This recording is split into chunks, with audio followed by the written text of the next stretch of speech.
মায়া জিনিসটা বড়ই অদ্ভুত। একবার কোনো জিনিস ভালো লেগে গেলে কোনো রকমভাবেই সেটা আর কাটছাড়া করতে ইচ্ছে করে না।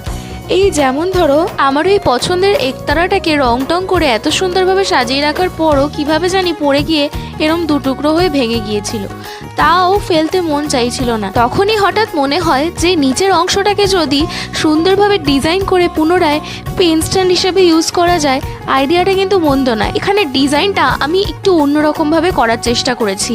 মেইন আকর্ষণ কিন্তু এখানে ওই ময়ূরটা। সেই আগেকার পুরনো মন্দিরগুলোতে কিছুটা এরম ধরনের ডিজাইন দেখতে পাওয়া যেত।